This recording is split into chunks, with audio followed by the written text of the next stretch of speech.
예, 그 질문이 들어와가지고 예, 질문을 좀 받고 그다음에 제가 좀 강의를 시작하겠습니다. 첫 번째 질문은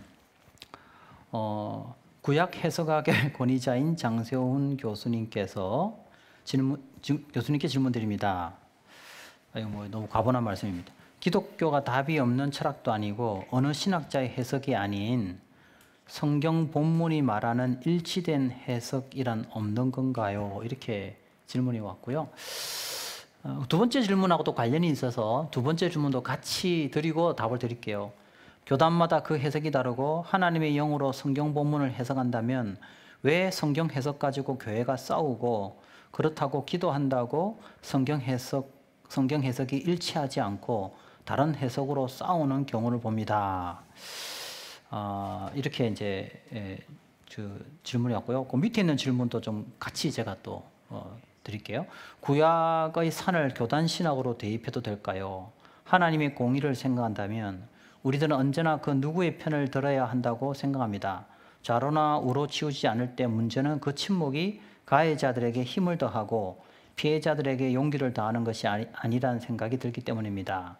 그런데도 불구하고 구약의 헤세드 사랑만 실천하면 그것이 통전적인 예수님 마음일까요? 이렇게 이제 질문이 왔고요. 그래서 첫 번째, 두 번째 그 질문은 그런 것 같아요. 왜 그렇게 각 좀 해석의 일치를 보지 못하고 여러 해석이 꼭 있어야 되는가? 또 그 해석 때문에 왜 서로 또 이렇게 논쟁을 해야 되는가? 이런 질문이 왔는데 저는 개인적으로 그 성경을 가르치는 입장에서 이런 입장이 좀 중요한 것 같습니다. 이제 큰 틀에서 예수님의 그 유일성을 믿고 성경의 권위를 믿는 그런 큰 틀에서의 우리의 신앙이 일치한다면 그 안에 조금 다른 부분은 저는 이 다름으로 보지 말고 그냥 차이로 보면 좋겠다 하는 생각이 듭니다. 그러니까 차이라는 거는 틀렸다가 아니거든요. 다른 것이죠. 그러면 틀렸다라기보다는 나는 너와 좀 다르다. 이렇게 좀 접근하면 어떨까? 이 다르다라는 것에는 이제 존중이라는 게 들어갑니다. 존중. 내가 다르다는 것은 상대방을 존중해 준다는 거죠. 그런데 이 존중은 동의를 반드시 필요한 것은 아닙니다. 내가 너의 입장에 내가 반드시 동의하는 것은 아니지만 너의 입장을 존중해 준다라고 말할 수 있거든요.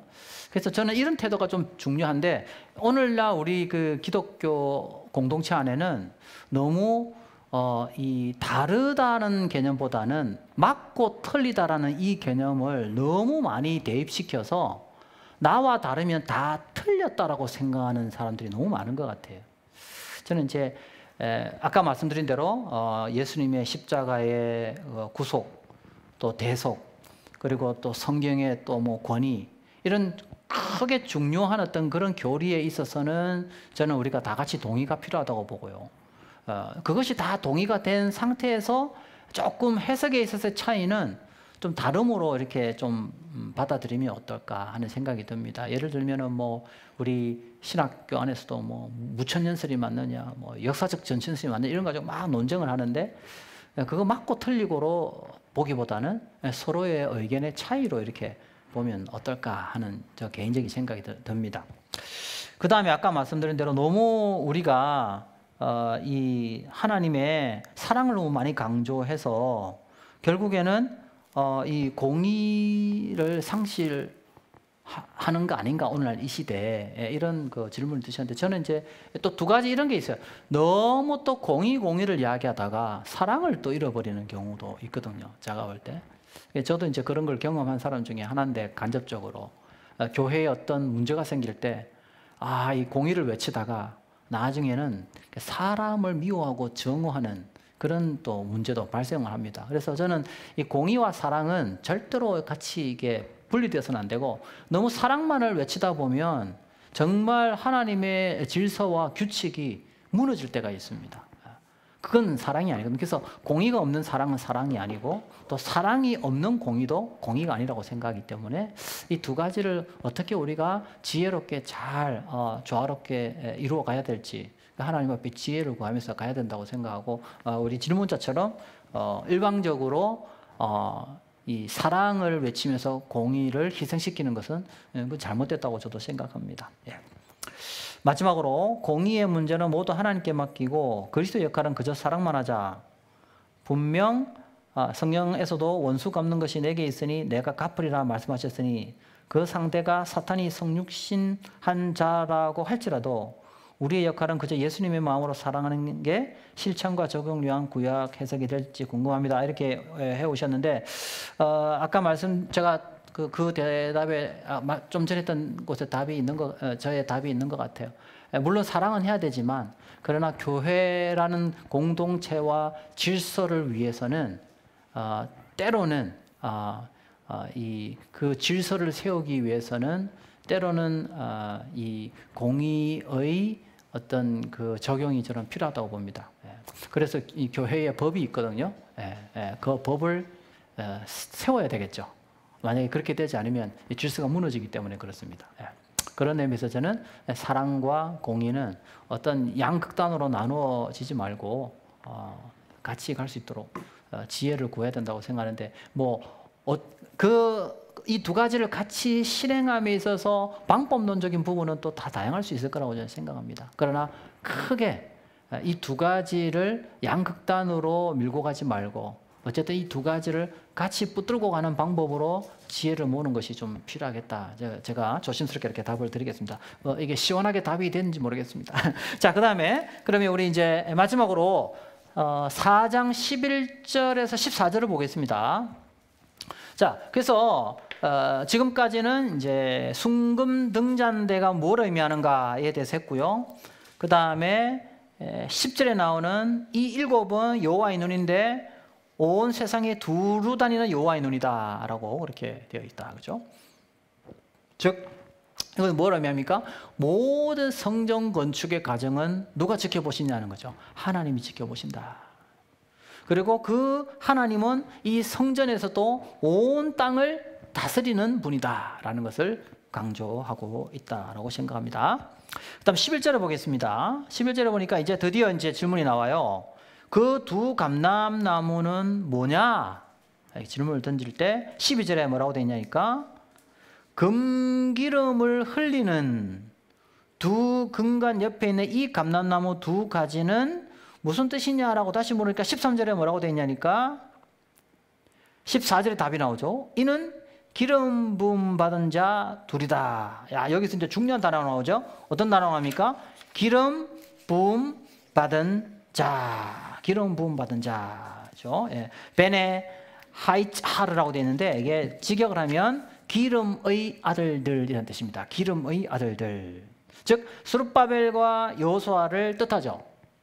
그러면 스룹바벨과 여호수아가 이 순금 등잔대에 계속 기름을 공급하는 거죠. 기름.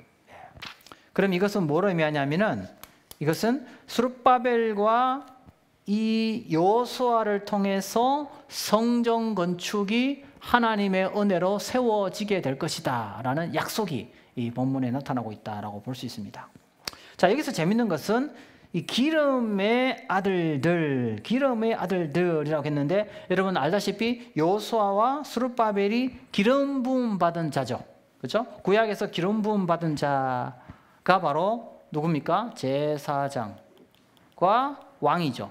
근데 스룹바벨이 바로 이 다윗 계열의 후손입니다. 그리고 여호수아가 제사장이죠. 그래서 제사장직과 왕직을 의미하죠. 이 두 왕직이 서로 협력하면서 하나님 나라의 이 성전을 건축해 나가는 바로 그 청사진이 오늘 본문에 강조되고 있다. 즉 하나님의 나라의 회복은 어떻게 이루어지느냐? 바로 이 제사장과 왕의 상호 협력을 통해서 온전하게 이루어진다라고 볼 수 있을 것 같습니다. 자, 그래서 신약으로 가면 누가 이걸 다 기름 부음 받으면 누가 다 성취합니까? 예수 그리스도께서 이걸 다 성취하죠. 예수 그리스도께서 성취하죠. 자, 근데 더 놀라운 것은 예수 그리스도가 이게 이제 헬라어잖아요. 크리스토스, 그죠? 그 기름 부음 받은 자라는 뜻이거든요.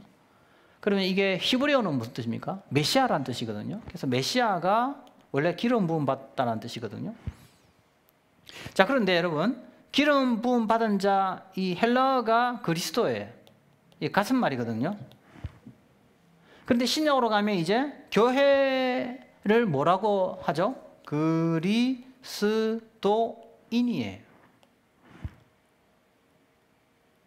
그리스도인. 그럼 무슨 뜻이죠? 무슨 뜻이죠? 기름 부음 받은 자들이에요. 다시 말해서 메시아직이 그리스도를 통해서 성취되고, 또 누가 그 메시아직을 수행합니까? 그리스도인들이 이제 제사장이 되고 왕이 되는 거예요. 여러분이 왕이고 여러분이 제사장이 되는 거죠.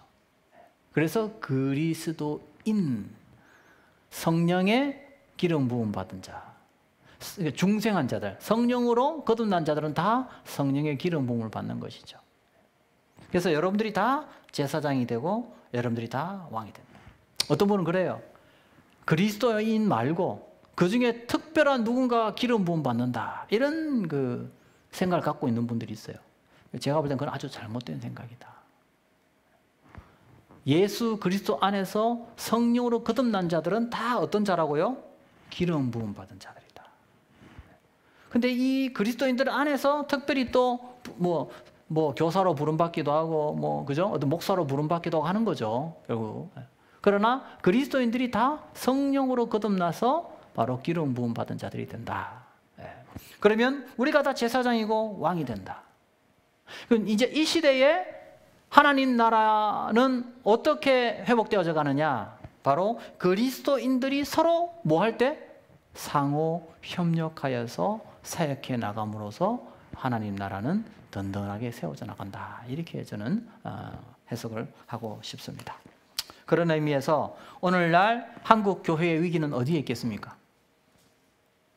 오늘 한국 교회의 위기는 상호 협력의 관계가 되지 못하고 자기 주장의 관계가 되니까 화합과 단결이 되지 못하고 분열과 갈등이 발생해요. 사실은 어느 누구도 하나님 앞에서 자기가 주인이 될 수 없거든요. 근데 누군가가 자기가 주인이 되어서 주도하려고 하면 사실은 그 관계는 무너지는 거예요. 사실. 그래서 이제 교회의 갈등의 구조 속에 들어가 보면 나중에 본질적인 문제가 바로 여기 있어요. 그러니까 어떤 질서 안에서 이루어지면 되는데 주도하려고 하다 보니까 이런 문제가 발생해요. 저도 이제 교회 사역 해봤는데 보니까 어느 교회에 제가 부임해서 보니까 그 전에 있는 교역자님하고 부장 장로님하고 심각하게 이제 부딪혀가지고 교사들도 상처를 받고 그런 어려움을 겪은 교회를 한번 제가 이제 부임을 해가지고 겪은 적이 있는데 거기 보니까 이제 결국 뭐가 문제냐면 이제 재정 때문에 이제 결국 이제 아마 두 분이 좀 약간 의견 차이가 있어서 그렇게 된 것 같아요. 그래서 이제 그런 거 보면서 제가 많이 느껴요. 사실 그렇잖아요. 정해진 룰대로 가면 아무 문제가 없어요. 교회가 다 룰이 있어요. 근데 그 룰을 안 지키는 거예요. 안 지키고 누가 좀 더 주도하려고 하고 누가 더 먼저 자기의 권한을 행사하려고 하니까 나중엔 그게 문제가 돼가지고 서로 상처가 되고 싸우고 그래서 이제 큰 어려움을 겪게 되거든요. 그래서 저는 오늘 여기에 나오는 여호수아와 스룹바벨 한 사람이 아니고 두 사람이 나와서 이 두 사람이 서로 상호 협력 관계 속에서 이 사역을 감당할 때 이 성전 건축이 이루어지고 그 이스라엘 공동체의 회복이 이루어지는 이 모습이 오늘날 우리 한국 교회가 정말 회복해야 될 모습이지 않는가. 예를 들어 이런 경우가 있어요. 담임 목사님이 재정을 마음대로 막 본인이 다 휘두르려고 그래요. 그건 벌써 이제 자기 역할을 넘어선 거죠. 예를 들어서 이 스룹바벨이 제사장 역할을 막 하려고 하는 거예요. 자기가 제사를 막 하려고 하고. 반대로 또 제사를 집행해야 될 이 사람이 무슨 왕같이 뭘 행동을 하려고 그래요. 심지어 어떤 장로님은 목사님 설교 이것까지 다 간섭하려고 그래요. 자기의 역할과 위치를 뛰어넘는 거죠. 서로가 존중이 필요하지 않겠어요, 그죠? 교회의 재정이나 이런 것들은 또 당회나 재정 장로님들의 의견이 존중이 돼야 되고, 그리고 적어도 설교에 대한 부분에 있어서는 또 그것이 정말 성경적으로 잘못되었고 심각한 문제가 없는 한은 그래도 그거는 목사님의 어떤 그 설교의 어떤 부분의 영역에 있어서는 또 존중이 돼야 된다고 생각하거든요. 뭐 죄송한 말이지만 저도 그런 걸 겪었거든요. 뭐 부교육자로 있을 때 뭐 심지어 어느 장로님이 저한테 와가지고 이 설교가 문제고 이 설교가 문제고 막 가르쳐 주시더라고요. 그건 질서가 아니죠. 정 그렇다면 담임 목사님한테 이야기해서 담임 목사님을 통해서 저에게 지도가 오게 하는 게 맞죠. 근데 그렇지 않고 저에게 바로 와서 그런 이야기를 하는 것은 그 장로님이 그 질서를 완전히 뛰어넘어 버린 것이죠, 사실은. 자기 역할을 뛰어넘어 버린 것이죠. 그러니까 우리가 그런 경우가 있거든요. 교회 안에서 보면. 각자의 자기 역할이 있어서 그 자기 역할 안에서 서로 존중하면서 지혜를 구하면서 섬기면서 이 하나님 나라를 이끌어 가야 되는데 하다 보면 나중에 자기 위치를 망각할 때가 있어요, 우리가. 저도 이제 그럴 때가 있더라고요. 저도 조직사회에 들어가다 보니까 순간적으로 내 역할을 잊어버릴 때가 있어요. 굉장히 위험한 그 상황이라고 저는 생각하고, 그럴 때일수록 항상 자기 역할을 돌아보고 자기 역할과 위치 안에서 어떻게 상대방을 섬기고 희생할 것인가를 생각하면서 하나님 나라를 세워가야 되는 것이 저는 중요하다. 그래서 성령의 능력을 구하고, 그래서 우리가 이제 소위 말하는 성령의 능력이라는 게요, 우리는 하나님 능력만 주시면 된다고 막 그러잖아요. 그렇지 않습니다. 성령은 반드시 윤리와 질서를 통해서 나타납니다. 그래서 고린도전서에 보면 바울이 뭘 많이 강조합니까? 성령을 이야기하면서도 그 안에 질서와 그 서로의 질서와 상호 섬김의 원리를 얼마나 많이 강조해요, 바울이. 그죠? 근데 우리는 보통 성령 능력, 성령 하면 뭐예요? 원칙 깨버리고 윤리도 비윤리도 뭐 속여도 되고 뭐 은혜스럽게 하면 되고, 아니에요. 그래서 그 신약에 가면은 바울이 성령의 능력을 많이 강조하면 할수록 또 무엇을 많이 강조하면은 윤리를 많이 강조합니다. 성령은 윤리적으로 나타나야 돼요, 반드시. 내가 하나님의 은혜를 많이 받았다고 하는데 입이 거칠고 욕이 나온다? 이제 아직 막 이제 믿은 지 얼마 안 되는 분이라 아직 몰라서 그런 경우는 이해가 돼요. 근데 신앙생활 오래 한 사람이 여전히 그렇다? 성령의 역사라고 말하기 어려워요, 개인적으로. 저는 그렇게 생각해요. 신앙생활 오래 했음에도 불구하고 성령 뭐 이런 거 많이 받았다고 하면서도 막 욕을 하고 상대방을 막 정오하고 미워하고 막 이렇게 돼버리면 그건 성령의 충만이라고 말할 수 없습니다. 막 은혜를 이야기하면서 막 자기 마음대로 재정을 마음대로 쓰고, 그게 과연 은혜라고 말할 수 있겠습니까? 그건 아니에요. 교회에서 열심히 섬기는데 막 뭐 교역자들 일이 본인이 다 담임 목사처럼 그렇게 만약에 간섭을 한다? 과연 그게 진정한 성령님의 리더십이냐? 저는 그렇게 생각하지 않습니다. 근데 제가 겪어본 그런 분들 보면 교회에 열심히 없는 분들이 아니에요. 정말 교회에 열심히 있는 분들이에요. 근데 아무리 열심히 있어도 아까 말씀드린 대로 그 위치와 자리를 잃어버리면서 하는 사역은 성령님의 인도함을 받는 사역이라고 말할 수가 없다라는 거죠. 오늘 여기 보면 그 성령의 기름 부음 받은 자들은 두 사람이 서로 합력하여 서로가 섬김을 통해서 하나님 나라를 이루어가는 이 방식이 오늘 스가랴서 4장에 등장하고 있다라는 것이죠. 그래서 그런 부분이 저는 굉장히 중요하다 그렇게 생각하고 있습니다. 그래서 저희 신학교에도 어떤 분이 이제 뭐 그런 분이 있더라고요. 신학교에 오셔가지고 막 본인이 이제 그 교회에서 있는데 막 자기가 왜 꼭 목사만 세례를 주고 목사만 안수를 줄 수 있느냐, 자기가 많이 그렇게 따졌대요. 많이 따졌대요. 근데 이제 본인이 생각해 보니까 이게 교회의 질서라는 것이 필요하다. 그래서 이제 본인이 평신도도 그렇게 할 수 있지 않느냐라고 주장하다가 본인이 신학교에 와서 본인이 먼저 이 질서 안에서 훈련받는 것이 필요하다는 생각을 가지고 결국 신학교 와서 이제 배우시는 분이 있거든요. 저는 그분이 맞다고 생각해요. 그렇지 않으면 이게 교회라는 공동체가 완전히 무질서화 되거든요. 누구든지 나와서 설교해도 된다. 이렇게 과연 그게 가능할지. 물론 뭐 그렇게 하는 것도 있긴 있습니다만은 저의 경우에는 그래요. 그건 좀 적절치 않다는 생각이 듭니다. 자, 그러면 우리 5장으로 넘어가겠습니다. 이제 5장이 이제 6번째 환상인데요. 날아가는 두루마리 환상입니다. 날아가는 두루마리 환상. 그죠? 우리 이 목사님 5장 1절에서 4절까지 한번 읽으시면 대단히 감사하겠습니다. 내가 다시 눈을 들어본 적 날아가는 두루마기가 있더라. 그가 내게 묻되 내가 무엇을 보느냐 하기로 내가 대답하되 날아가는 두루마기를 보나이다. 그 길이가 20규빗이요 너비가 10규빗이니이다. 그가 내게 이르되 이는 온 땅 위에 내리는 저주라. 도둑질하는 자는 그 이쪽 글대로 끊어지고 맹세하는 자는 저쪽 글대로 끊어지리라 하니 만군의 여호와께서 이르시되 내가 이것을 보냈나니 도둑의 집에도 들어가며 내 이름을 가리켜 망령되이 맹세하는 자의 집에도 들어가서 그의 집에 머무르며 그 집을 나무와 돌과 아울러 사르리라 하셨느니라 하니라. 아멘. 자, 우리 그래서 지난주에 스가랴서 우리 이 앞에 제가 쭉 이제 서론을 이야기하면서 스가랴서는 회복을 이야기하고 스가랴서는 하나님께서 어떻게 이스라엘을 다시 일으켜 세우실 것인지를 약속하고 있다 그랬거든요. 그런데 이런 회복에는 반드시 뭐가 선행되어야 하냐면은 이스라엘의 문제가 해결돼야 돼요. 그래서 앞뒤 회복을 감싸고 있는 앞뒤는 뭐가 강조되냐면 돌아오라라는 메시지가 강조되어 있다고 말씀드렸죠. 회개의 메시지.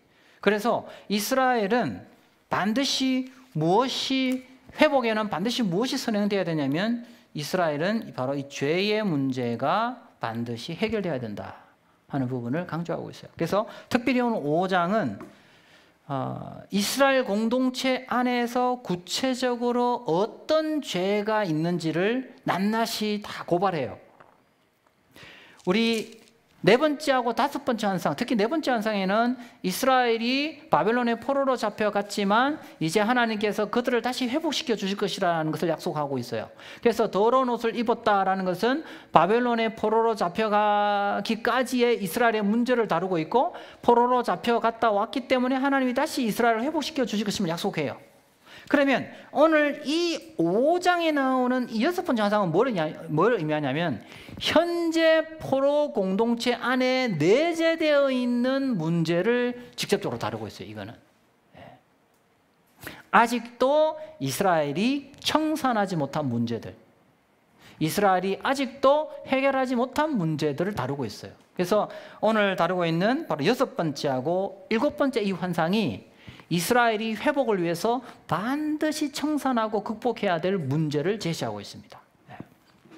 자, 그러면서 오늘 5장에 보니까 첫 번째 뭐가 등장하냐면요, 두루마리가 등장합니다. 두루마리. 자, 놀라운 건요, 이 두루마리의 크기가 어마어마하다는 거예요. 얼마나 크죠? 길이가 20규빗이다. 넓이가 10규빗이에요. 여러분, 규빗이라는 이제 뭐 이렇게 길이를 재는, 그죠?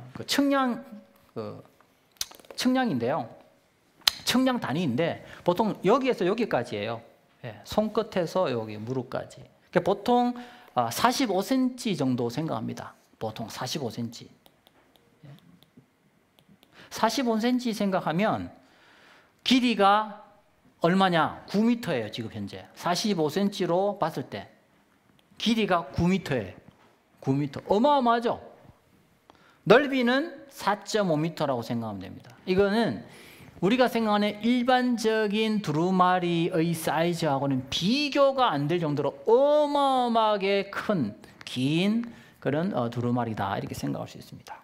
이 환상을 봅니다, 스가랴가. 그러면 도대체 이게 뭐냐? 이 두루마리는 도대체 뭐냐?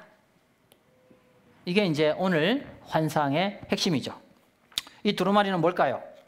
여러 해석이 있어요. 이것도 학자들마다 여러 해석이 있는데, 이제 뭐 저의 입장은 이게 이 두루마리가 엄청나게 크다는 것은 뭐를 의미하냐면은 이 두루마리에 있는 여러 가지의 말씀 가운데 특별히 이스라엘에게 임할 하나님의 저주의 말씀을 담고 있는 두루마리로 보는 것이 저는 본문의 문맥상 타당하겠다. 저는 그렇게 생각합니다. 그래서 이 두루마리는 뭘 지금 강조하냐면 심판의 임박성이다. 심판이 곧 임하게 될 것임을 강조하고 있다. 저는 그렇게 생각합니다. 그러니까 두루마리가 크다는 것은 그만큼 이스라엘이 하나님 앞에 지은 죄가 굉장히 심각하다라는 거죠. 심각하다. 그리고 죄가 엄청나게 만연되어 있다. 그래서 심판이 곧 지금 임박해 있다라는 것을 강조하는 바로 그런 의미를 담고 있다. 저는 그렇게 생각해요. 여기는 큰 두루마리는. 그러니까 바벨론 포로 귀환 공동체가 사실은 70년간의 하나님의 심판을 통해서 많은 고난을 겪었는데 안타깝게도 돌아와서 다시 이전의 그 조상들의 죄를 답습해 가고 있는 그런 모습을 우리는 연상을 할 수 있을 것 같습니다. 그래서 여기에 오늘 보면 저주라는 말이 나오죠. 저주 3절에 보니까 그가 내게 이르되 이는 온 땅에 내리는 저주다 해석을 하고 있죠. 이 두루마리는 뭘 가리킨다고요? 저주다, 저주. 그래서 이 저주라는 그 히브리어가 알마라는 히브리어예요. 알라라는 히브리어예요. 이게 알라라는 히브리어인데요. 알라라는 히브리어인데 이 알라라는 히브리어는 뭐를 의미하냐면 주로 맹세와 관련이 있습니다. 특히 언약적 맹세. 언약적 맹세. 그래서 여기 알라는 맹세를 의미합니다. 그래서 또 이게 뭐를 의미하냐면은 맹세를 어겼을 때 임하는 저주를 가리킬 때도 역시 알라라는 히브리어가 또 동일하게 쓰여지고 있습니다. 그래서 예를 들면 우리 알라가 어디에 많이 나오냐면은 신명기 19장 19절, 그 다음에 또 신명기 29장 20절. 우리 뭐 다 찾아보지만 하나만 찾아보겠습니다. 알라가 나오는 히브리어 신명기 29장 20절 찾아보겠습니다. 신명기 29장 20절. 신명기 29장 20절.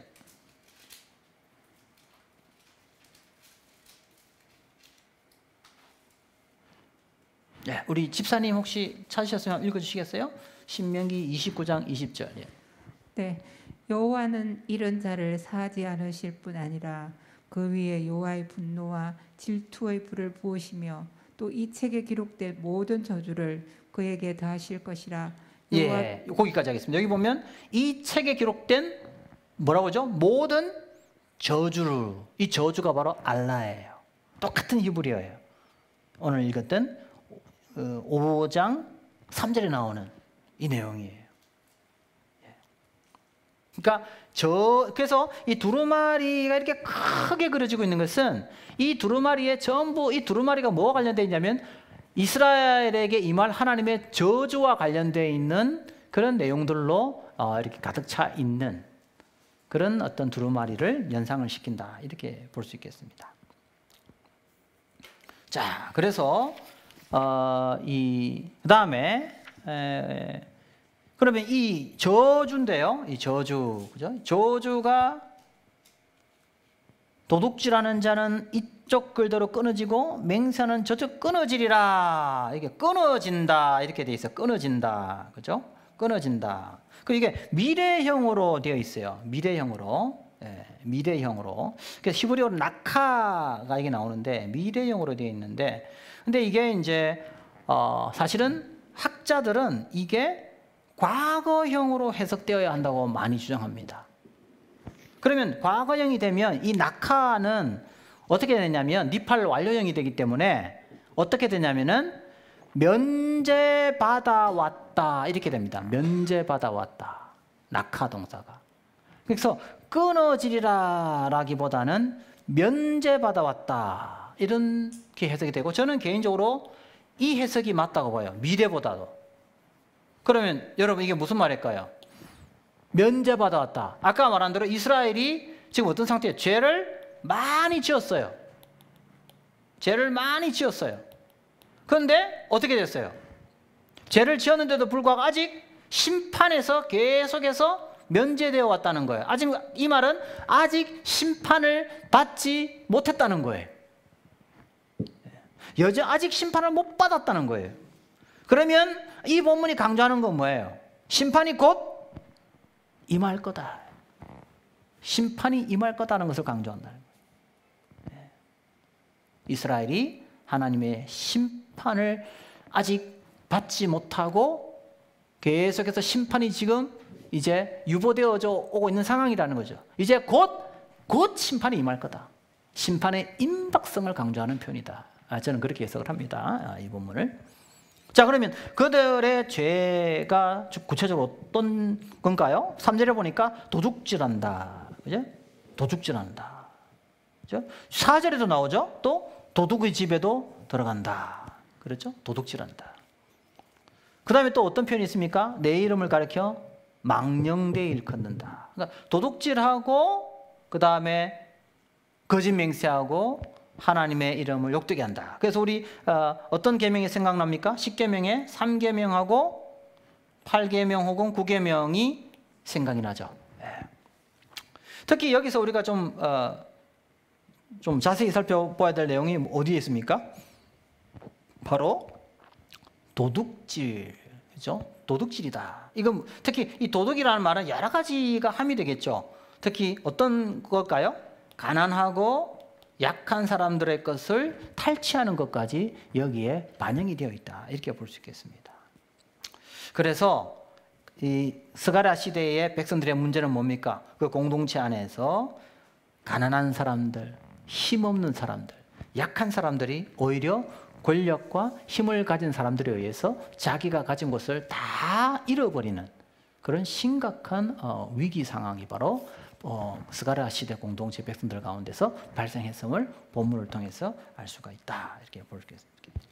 자, 그래서 이렇게 거짓말을 하고 거짓을 통해서 다른 사람의 것을 탈취하는 이런 악한 행위들이 만연되어 있었을 때 결국 하나님께서 어떤 심판의 메시지를 보내십니까? 오늘 4절에 보니까 이런 표현이 있죠.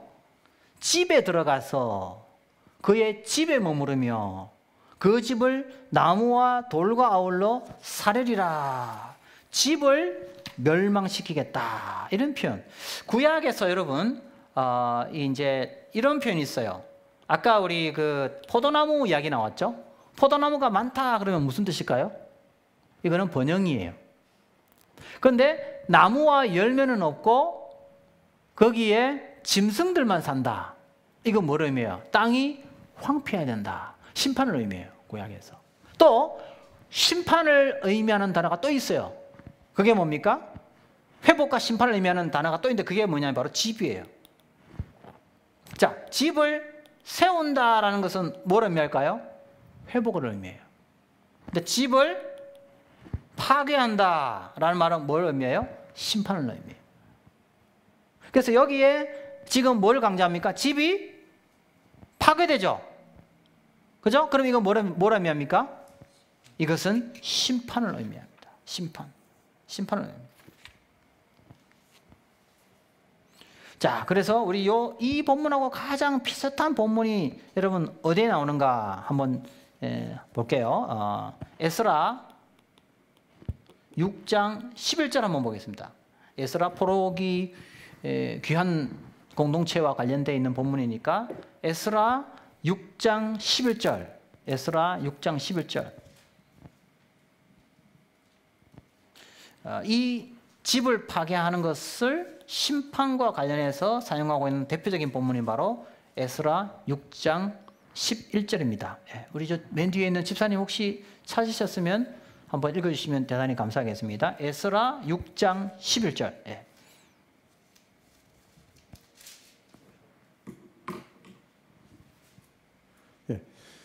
내가 또 명령을 내리노니 누구를 막론하고 이 명령을 변조하면 그의 집에서 들보를 빼내고 그를 그 위에 메어 달게 하고 그의 집은 이로 말미암아 거름더미가 되게 하라. 그래서 이 완전 집을 완전히 멸망시키고 파괴하는 것은 철저한 심판을 나타내는 뜻이다. 이렇게 볼 수 있겠습니다. 자, 그래서 아까 말씀드린 대로 하나님의 언약의 말씀, 특별히 거짓을 행하여서 그래서 이 약자의 것을 탈취하는 이런 악한 자들에 대한 하나님의 준엄한 심판이 집을 멸망시킨다는 이 표현을 통해서 강조되고 있다. 이렇게 말할 수 있겠습니다. 자, 그러면 자, 이스라엘은 어떻게 회복이 될까요? 자, 첫째, 이스라엘의 회복은 두 가지라고 볼 수 있겠죠. 아까 살펴본 대로 스룹바벨하고 또 대제사장 여호수아 두 사람의 지도력이 반드시 있어야 돼요. 지도력이. 예. 자, 근데 이 지도력은 또 무엇으로 나타내야 됩니까? 공동체의 정화와 연결돼야 됩니다. 공동체의 정화. 그래서 아까 살펴보았던 4장, 그죠? 5번째 환상에서 이스라엘의 회복을 위하여 두 지도자들의 역할이 중요하다.